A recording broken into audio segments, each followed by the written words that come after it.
Good evening students, welcome to Sarvapratham Pathshala. आज की class में हम कुछ इकोनॉमिक्स के 5 इम्पॉर्टेंट क्वेश्चंस करेंगे जो आपके एग्जाम में आ सकते हैं for class 10 board SST. And ये जो क्वेश्चंस हैं ये काफ़ी ज़्यादा इम्पॉर्टेंट है और ये बार बार एग्जाम्स में रिपीट करे गए हैं, स्पेशली बोर्ड के पेपर्स में।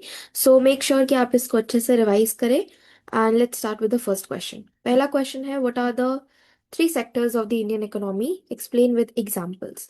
सो जो 3 सेक्टर्स हैं इंडियन इकोनॉमी में वो है आपके primary, secondary and tertiary. Right, primary, secondary and tertiary.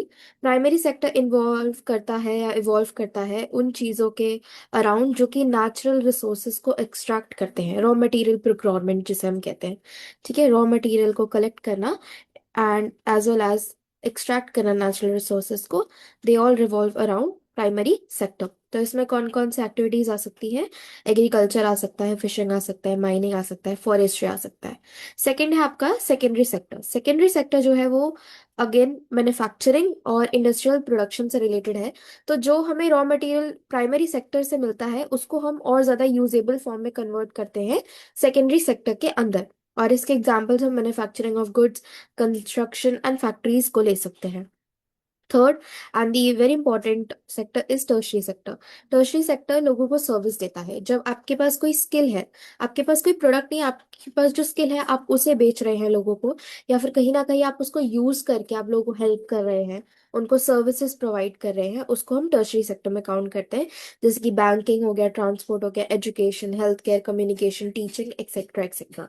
Okay, now, let's move to the second question, that is, why is tertiary sector growing rapidly in India? Tertiary sector India में rapidly क्यों grow कर रहा है?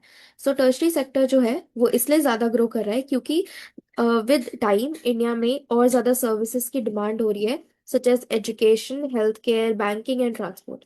Another reason इसका ये भी है कि जो agriculture है वो धीरे धीरे develop हो रहा है, तो इंडस्ट्रीज भी धीरे धीरे और ज़्यादा सर्विस पीपल की डिमांड कर रही है जो कि फैक्ट्रीज में काम कर सके।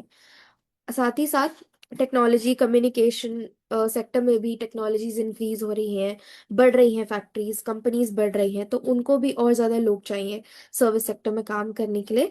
और इसकी वजह से पीपल का लेवल ऑफ इनकम भी बढ़ता जा रहा है विद टाइम।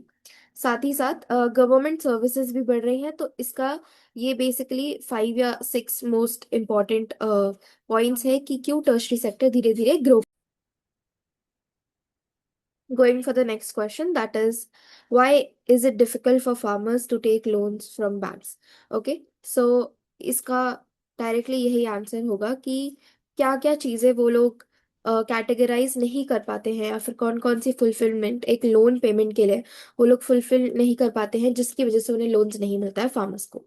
ठीक है, सो पहला रीज़न यही होगा कि उनके पास इनफ कोलैटरल नहीं होता है। कोलैटरल बेसिकली एक सिक्योरिटी डिपॉजिट है जो कि आप लोन की रीपेमेंट के लिए देते हैं। इनकेस अगर आप लोन की रीपेमेंट नहीं कर पाते हैं, so the bank takes your collateral. Second है इसका कि जो लोन प्रोसीजर होता है बैंक्स का वो काफ़ी ज़्यादा कॉम्प्लिकेटेड होता है। यहाँ पे काफ़ी ज़्यादा डॉक्यूमेंटेशन चाहिए होता है, और कभी कभी ये जो फार्मर्स होते हैं वो इसको कंप्लीट नहीं कर पाते। Third point is there is a lot of paper work. Okay, again documentation. Fourth point, बहुत सारे फार्मर्स जो होते हैं वो बैंकिंग फैसिलिटीज से अनअवेयर होते हैं। उनको लोकल लैंड ओनर्स या फिर मनी लेंडर्स जो हैं उनसे ही पता होता है कि उनसे लोन लिया जाता है, so they go to the traditional route rather than going to the legitimate route. So hence बहुत सारे फार्मर्स बैंकिंग फैसिलिटीज से उतना अवेयर नहीं होते हैं। लास्ट पॉइंट इज कि ये रीजंस जो हैं इनके इनकी जो स्टेबल इनकम है, banks prefer lending to those with stable income. अभी बैंक्स चाहते हैं उनको लेंड करना जिनकी इनकम स्टेबल हो, सो उनका लोन का रीपेमेंट टाइमली हो सके। सो इसलिए उस क्राइटेरिया में फार्मर्स वहां पे नहीं बैठ पाते। Hence it is the reason कि फार्मर्स को इजिली लोन नहीं मिलता है। Coming for the first question, fourth question is why is human development index, what is human development index, and why is income not the only criterion for development? Human development index होता क्या है और क्यों income ही इसका सिर्फ criterion नहीं होता development के लिए? क्योंकि हम आगे पढ़ते हैं इसको। ठीक है, ह्यूमन डेवलपमेंट इंडेक्स होता क्या है? So basically human development index एक मेजरमेंट है या फिर एक क्राइटेरिया है जो कि बताता है कि किस तरीके से कंट्री जो है वो डेवलप कर रही है। पहला स्टेप तो इसमें पर कैपिटा इनकम है कि पर हेड लोग कितना कमाते हैं। सेकंड है लाइफ एक्सपेक्टेंसी, लोग कितना यहाँ पे जी रहे हैं, किस उम्र तक लोग यहाँ पे जी रहे हैं। और एजुकेशन का लेवल क्या है, because if you earn a lot but you do not have good facilities around you और टू प्रोवाइड यू, इतना पैसा कमा के भी कोई फायदा नहीं होता है। इसीलिए सिर्फ पर कैपिटा इनकम या इनकम ही सिर्फ एक क्राइटेरिया नहीं है डेवलपमेंट के लिए। अब इनकम जो है ये क्यों नहीं है क्राइटेरिया, वो भी हम बता सकते हैं इस आंसर में। सो पहला है कि high income does not guarantee good health. Of course अगर फैसिलिटीज नहीं होगी तो इनकम का कोई फायदा नहीं एज सच। एजुकेशनल लिटरेसी काफी ज्यादा इंपॉर्टेंट है और इक्वल डिस्ट्रीब्यूशन ऑफ इनकम भी मैटर करता है। Because if you only provide income to limited number of people, जो बाकी के लोग हैं उनको उतनी फैसिलिटीज का फायदा नहीं होने वाला है, उनको अगेन प्राइवेट सेक्टर्स में जाना पड़ेगा।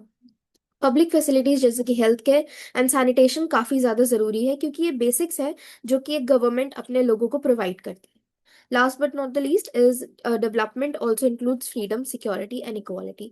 ये तीनों चीज़ें ही काफ़ी ज़्यादा इंपॉर्टेंट है। फ्रीडम, कि लोग जो चाहते हैं क्या वो कर पा रहे हैं या नहीं, उन्हें क्या सिक्योर फील हो रहा है, और क्या वो इक्वल है सोसाइटी में या नहीं।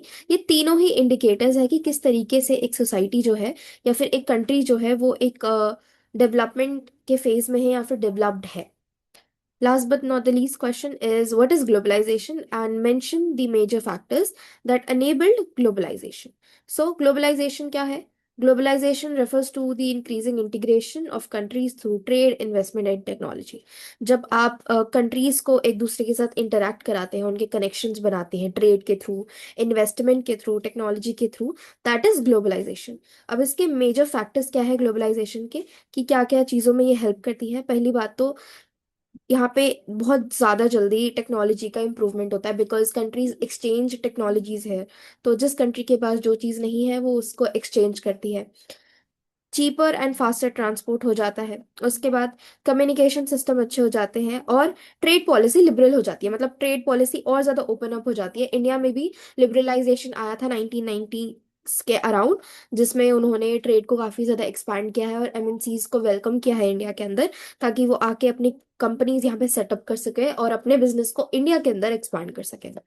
एक्सपांशन ऑफ मल्टीनेशनल कंपनीज और साथ ही साथ रोल जो है इंटरनेशनल ऑर्गेनाइजेशंस का वो भी काफ़ी इंपॉर्टेंट रहता है, सच एज WTO। ओके, सो ये सारे अभी तक के इकोनॉमिक्स के इंपॉर्टेंट क्वेश्चंस थे। I hope you found this video helpful and please make sure to revise these answer before your exam. Thank you.